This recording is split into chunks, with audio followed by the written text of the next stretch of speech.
সম্মান ধুলির সাথে মিশে গেছে।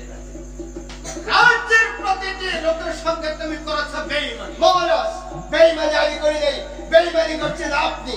সংযত হয়ে কথা বলা রাজকুমার, তুমি রাজপুত্র হয়ে তুমি কি রাজার বিরুদ্ধে বিদ্রোহী করতে চাও?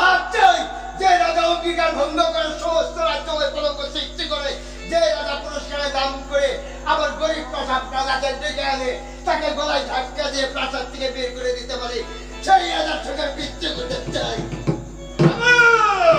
রাজকুমার, রাজার সঙ্গে বিদ্রোহী করার শাস্তি কি তা তুমি জানো? তোমাকে আমি এই মুহূর্তে কি শাস্তি দিতে পারি?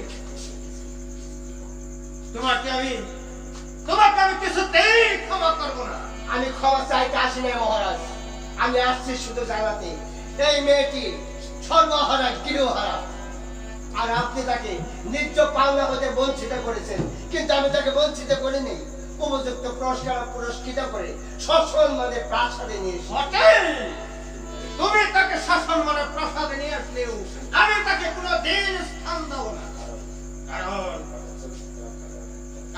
এই প্রাসাদ পবিত্র রক্ষার দায়িত্ব স্বয়ং রাজা।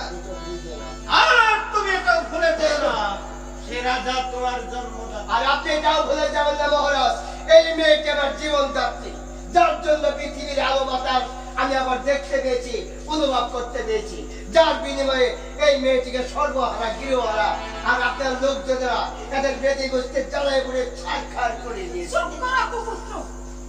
অতি উত্তম কাজ করেছে। আমার লোকজনেরা বুঝতে পেরেছে ওই নোংরা বস্তির মেয়েটি আমার প্রাসাদ পবিত্রতা নষ্ট করবে, যার বিনিময়ে ওই বেদি গোষ্ঠী আমার রাজ্যের লোকেরা জ্বালায় পুড়ে খড়খড় করে দিয়েছে। কিন্তু সেই বস্তির এই মেয়েটি আমার জীবন রক্ষার্থে তার গলা দিয়ে রক্ত বের করেছে, আজ তাদেরকে হুকুম দেন এই বাচ্চা চলে দিতে।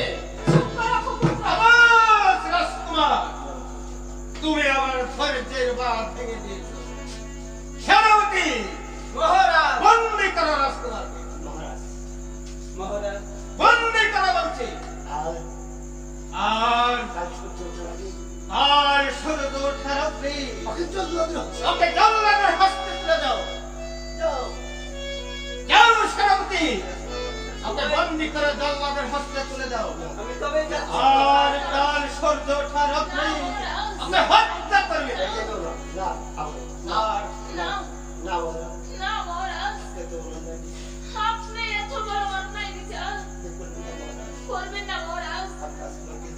আমি রাজকুমারকে নিয়ে